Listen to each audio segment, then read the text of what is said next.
This is the new Jeanneau Merry Fisher 1095. It's not just the flagship of the range, it's also the first boat to feature a flybridge. As well as having a flybridge, it's powered unusually by twin outboard engines. That means it's not only a bit more affordable, it also has a lot more space inside. As a package, it starts at around 180,000, including the engines, but the flybridge is another £20,000 on top. So for this boat, we're talking about just over £200,000. But what you do get is a lot of boat for the money.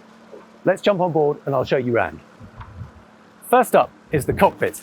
And because of those outboard engines, you've got a very nice big flat space here. There's no need to cram any engines under the floor. We've just got a great big lazarette. Now the bench itself, again because of those outboards, has to slide forward so that these outboards can tilt up. On this particular boat, we've got a pair of Yamaha F300s, very quiet, very powerful, very refined engines, which means that we should be getting a top speed in excess of 35 knots on this boat. So when we push this back, slides all the way back, a little backrest locks into place there, keep you safe and secure, and then you've got a nice big cockpit area and can pull out these steps which fold flat against the patio doors when you're not using them, and then come out to make it an easier climb up, and you just bolt that into place into the floor to keep it nice and secure. Now we can go up and have a look at the flybridge.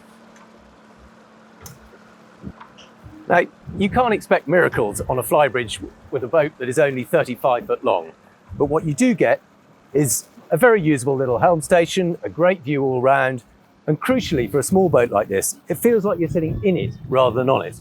Some nice high guardrails, a decent windscreen to throw the air over you, and enough space and visibility to enjoy some time out in the sun. So as well as the helm itself, over on the starboard side, there's a useful little forward-facing bench where a couple of people can sit underway and enjoy the ride.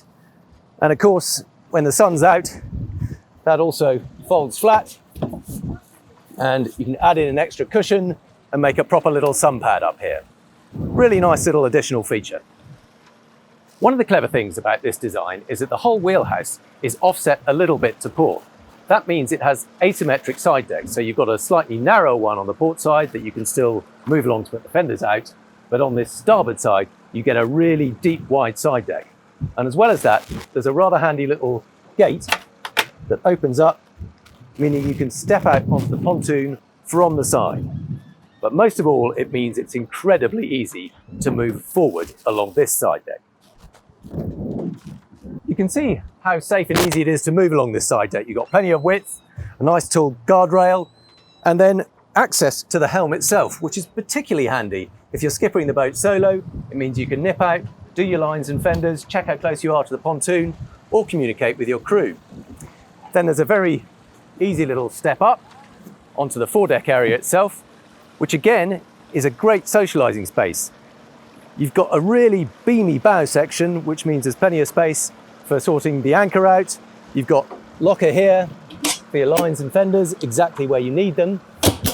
And then a surprisingly large sun pad space, which isn't just an ordinary sun pad. You've also got little pop-up headrests that slot into position, and then you've got a really relaxed place where you can sit in the sun, read your book, and enjoy your boat. Moving back into the wheelhouse, there's a nice saloon area. Over on the port side, there's a big sliding window to match the opening door on the starboard side, so a nice flow of air through. You've got a classic dinette table, flips up, pulls out, a couple of drinks holders there.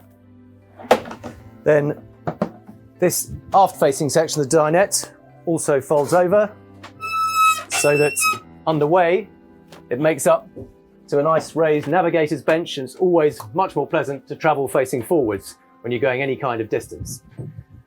Over on the starboard side, there's the helm itself, nice clean layout, nice dark surface so it shouldn't reflect too much. And then moving towards the stern, there is the galley, all on one area. As you'd expect, got a fridge in here, storage for the bin, little microwave, a gas cooker, a sink, and then the gas locker itself is outside to keep it nice and safe and aired. But perhaps the most surprising thing about what is, after all, only a 35-foot boat is that there are no less than 3 cabins on board. The first cabin is the double guest cabin. Now this fits under the dinette, so there's not full standing headroom, but there is standing headroom by the door, just enough space to get changed, a little bit of storage, a window with a porthole out so you can get some fresh air in, and what is actually quite a decent sized double bed. Next up is the second guest cabin, and let's make no bones about this. It's not a big space. In fact, you can just have it spec'd out as extra storage. But if you've got a couple of kids, it is a place you can squirrel them away and keep them nice and private and separate on their own. There is a big storage area here, although on this boat, it's actually fitted out with an extra fridge. Quite handy, because realistically, you're not going to need too many clothes, but it's always helpful to have a bit of extra chilling space. And then there is a small locker down here where you can stuff your bags. But we've saved the best cabin till last, and this is the master cabin in the bow. Because it's so beamy here, there's plenty of space. There's a sliding door, so it doesn't steal any room from the foot of the bed. Lots of light coming in. You've got big hull windows in the top sides. There's a little opening hatch up here, and then there's 2 further skylights up in the deckhead here. So it's a really nice, bright cabin. There's a big bed, plenty of storage on both sides of it, and then the bed itself has a bit of a trick, which I'll show you now. For starters, the whole of this foot section lifts up to reveal a really big storage locker. So you can access it through here, and then there's an extra little door there if you don't want to lift up the bed. But then the whole mattress section also pulls out, so that it makes a full-length bed, all the more comfortable for sleeping on, but without taking up all this space during the daytime. Clever, eh?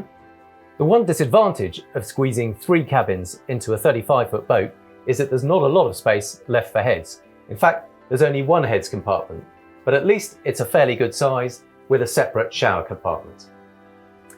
So there you have it. That's a very quick tour of the new Jeanneau Merry Fisher 1095 with that optional flybridge. It's a 20 grand option, but what you do get is an enormous amount of space, 6 different berths. In fact, that can even convert into another berth.